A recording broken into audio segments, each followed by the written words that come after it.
Hello friends, എല്ലാ കൂട്ടുകാർക്കും മൗനരാഗം സീരിയലിലെ നാളത്തെ നല്ലൊരു പ്രൊമോ റിവ്യൂയിലേക്ക് തന്നെ സ്വാഗതം കേട്ടോ.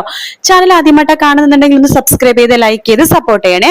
അങ്ങനെ കല്യാണി ആണെങ്കിൽ ആകെ ടെൻഷനിലാണ്. അപ്പൊ കിരൺ പറയണ്ട്, അവൻ അന്ന് മരിച്ച ദിവസം ഉണ്ടല്ലോ, അന്ന് പോലീസിൽ വിവരം അറിയിച്ചാൽ മതിയായിരുന്നു. കാർത്തികേനെയും ഭർത്താവിനെയും കൊല്ലാൻ വേണ്ടി വന്നപ്പോ അവനെ അടിച്ചിടുകയായിരുന്നു. അപ്പൊ ആ സമയത്ത് അവൻ സ്കിപ്പായിട്ട് ഇങ്ങനെ വീണ് മരിച്ചതാണെന്ന് പറഞ്ഞ് കാണിച്ചു കൊടുക്കാമെങ്കിൽ ഇത്രയും പ്രശ്നം ഉണ്ടാവില്ല. എന്ത് പറയാനാ, തെളിവ് നശിപ്പിച്ചതിന്റെ പേരിലേക്ക് ഇനിയിപ്പോ കേസ് എടുക്കും എന്ന് കിരൺ പറയുന്നുണ്ട്. കല്യാണി പറയുന്നുണ്ട്, കിരണേട്ടാ എനിക്കെന്തോ പോലത്തെ ടെൻഷൻ പോലെ തോന്നുന്നു. ആ സിയെ ഈ കേസിന് പിന്നാലെ തന്നെയാണല്ലോ. അതെ, അയാൾ സത്യസന്ധമായിട്ട് കേസ് അന്വേഷിക്കുന്ന ആളാണല്ലോ.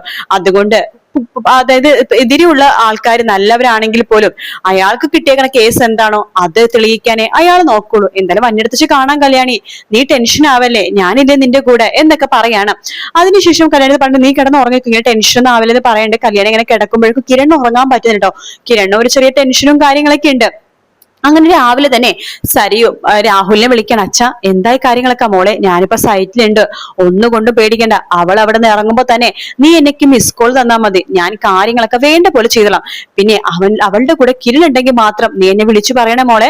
അങ്ങനെയാണെങ്കിൽ ഈ പ്ലാൻ നടക്കില്ല അച്ഛ, അവൾ ഒറ്റയ്ക്ക് വരാനാ ചാൻസ്. കിരൺ ഇന്ന് വേറൊരു സൈറ്റ് വിസിറ്റ് ചെയ്യാനുണ്ട്. എന്തായാലും ഞാൻ വേണ്ട പോലെ ചെയ്തോളാം അച്ഛ എന്നിങ്ങനെ പറയാണ്. ശരി മോളെ എന്ന് പറഞ്ഞിട്ട് രാഹുൽ ഫോം വെക്കുന്നുണ്ട്. അതിനുശേഷം സരിയു രാവിലെ തന്നെ ഉടുത്തൊരുങ്ങി എവിടെ പോവാട്ടോ. താര ചോദിക്കുന്നുണ്ട്, അല്ല സരിയു നീ എവിടേക്കാ പോണത് ഇങ്ങനെ ആക്ഷൻ വഴി ചോദിക്കുമ്പോ സരിയു പണ്ട് ഞാൻ അമ്പലത്തിലേക്ക് പോവാണ്. ഇന്ന് ഞാൻ ഏറ്റവും കൂടുതൽ നടക്കാൻ പോകുന്ന ഒരു കാര്യം സാധിക്കണേന്ന് പറയാൻ പ്രാർത്ഥിക്കാൻ വേണ്ടി പോകുവാണ്. അപ്പൊ എന്താണ് താര ചോദിക്കുമ്പോ അതൊക്കെ അമ്മ വന്നിട്ട് അറിഞ്ഞാൽ മതി. അമ്മക്കറിയാലോ എന്റെ ഇപ്പൊ ഏറ്റവും വലിയ ആഗ്രഹം എന്താണെന്ന്, കിരണായിട്ട് ഒന്നാവാ. അതിനുവേണ്ടി ഞാൻ എന്തിനും തയ്യാറാണ്, എന്ത് ചെയ്യാനും ഞാൻ ഒരുക്കമാണ്. കിരണ് എനിക്ക് കിട്ടണം, അത് മാത്രമേ എന്റെ ഉദ്ദേശം. അതിനുവേണ്ടി ദൈവങ്ങളുടെ മുമ്പിൽ പ്രാർത്ഥിക്കാൻ വേണ്ടി പോവാണെന്ന് ഞാൻ, ദൈവങ്ങളെ കൂട്ടുപിടിക്കാൻ വേണ്ടി പോവുകയാണ് എന്ന് പറഞ്ഞിട്ട് സരി അവിടെ നിന്ന് പോവാട്ടോ. താരക്കാണെങ്കിൽ ആകെ വിഷമമാണ്, ഇവൾ എന്തിനുള്ള ഉദ്ദേശമാണ് എന്നൊക്കെ ആലോചിച്ചിട്ട്. അതേസമയം രാവിലെ തന്നെ കല്യാണി റെഡി ആയിട്ട് സൈറ്റിൽ പോകാൻ പോകുമ്പോ കിരൺ പറയണ്ട, കല്യാണി നീ സൂക്ഷിക്കണം കേട്ടോ, ആ ബഗാസുരൻ എന്ന് പറഞ്ഞ ആള് പുറത്തിറങ്ങിയിട്ടുണ്ടല്ലോ, അതുകൊണ്ട് സൂക്ഷിക്കണം എന്ന് പറയുമ്പോ കല്യാണി പറയണ്ടേ, എന്റെ കിരണേട്ട ഏറ്റവും വലിയ രാക്ഷസനായിരുന്നല്ലോ ഗംഗപ്രസാദ്, അവൻ മരിച്ചതേ നമ്മുടെ പുറകേല്, അത് നമ്മുടെ വീടിന്റെ പുറകേലെ മണ്ണിനടിയിൽ അവൻ ചത്ത് ചീന് കിടക്കാണ്. അവനെക്കാളും വലുതല്ലോ ഈ ബഗാസ് എന്ന് പറഞ്ഞ ആള്. കിരണേട്ട വന്നിടത്ത് ചെന്താച്ച കാണാം, ഞാനും കിരണേട്ടനെ പോലെ തന്നെയാണ്. എനിക്ക് മരണത്തിന് ഇപ്പൊ പേടിയൊന്നുമില്ല. ഗംഗപ്രസാദ് മരിച്ചു, അതെനിക്ക് വലിയൊരു ആശ്വാസമാണ്.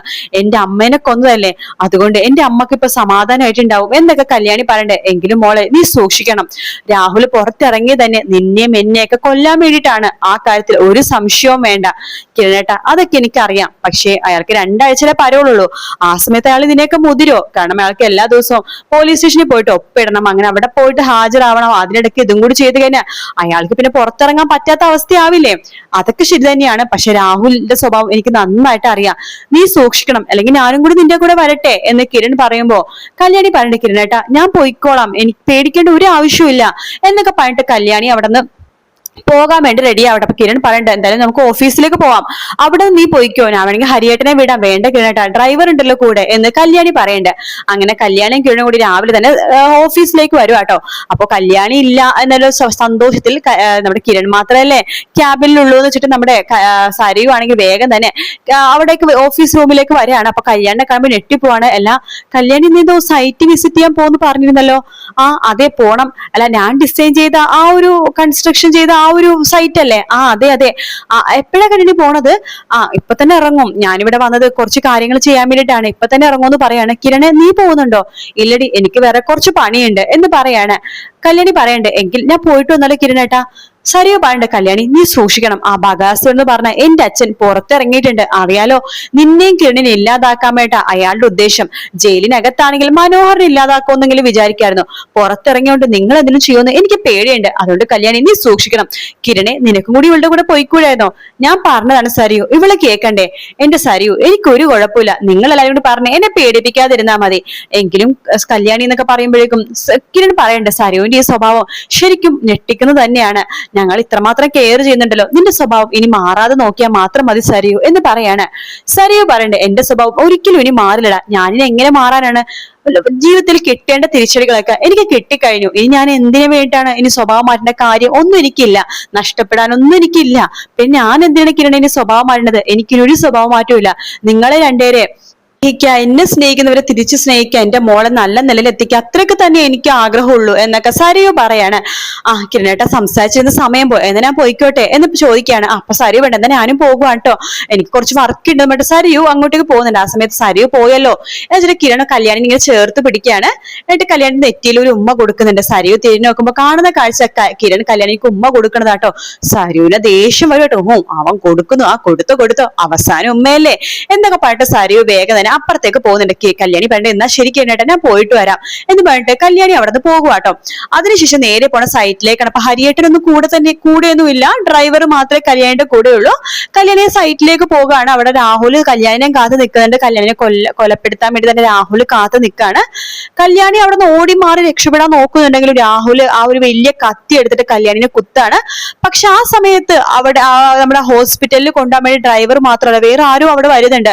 അതിനുശേഷം കല്യാണി ഹോസ്പിറ്റലിലേക്ക് കൊണ്ടുപോകുമ്പോൾ ഡോക്ടറാണ് പറയണത് ഇങ്ങനെ കല്യാണിക്ക് കുറച്ച് സീരിയസ് ആണ്, കരൾ ഇങ്ങനെ മുറിഞ്ഞു പോയിട്ടുണ്ട്, അതിന്റെ ശസ്ത്രക്രിയയും കാര്യങ്ങളൊക്കെ ചെയ്തുകൊണ്ടിരിക്കുകയാണ്. ഡോക്ടർ വേറെ കുഴപ്പമൊന്നുമില്ലല്ലോ അല്ലേ, എന്റെ കല്യാണി ഓക്കെ ആവുമല്ലോ അല്ലേ എന്ന് കിരൺ ചോദിക്കുമ്പോൾ ഡോക്ടർ കിരണോട് ഓപ്പൺ ആയിട്ട് തന്നെ പറയുന്നുണ്ട്, കിരണേ ഇതൊക്കെ നമ്മുടെ കയ്യിലല്ല, ദൈവത്തിന്റെ കയ്യിലാണ്, ദൈവത്തെ നന്നായിട്ട് വിളിക്കുക. പിന്നെ ഒരു കാര്യം, കുറച്ച് സീരിയസ് ആണ് കല്യാണിയുടെ കാര്യം എന്നിങ്ങനെ പറയാണ്. അത് കേൾക്കുമ്പോൾ കിരൺ ആകെ ഷോക്ക് ആവാണ്. അവിടേക്ക് പ്രകാശം വരുന്നുണ്ട്. എന്ത് പറ്റി എന്റെ മോൾക്ക് എന്ന് ചോദിച്ചാൽ കരഞ്ഞിട്ടാണ് വരുന്നത്. പ്രകാശിനോട് കാര്യങ്ങളൊക്കെ പറയാണ്. പ്രകാശിന് ആകെ വിഷമമാട്ടോ. ഈ കരള് മാറ്റി വെച്ചാലൊക്കെ ശരിയാവോ മോനെ എന്ന് പ്രകാശൻ ചോദിക്കണ്ട്. അത് അറിയില്ല, ഡോക്ടർ ഒന്നും പറഞ്ഞില്ല എന്ന് പറയാണ്.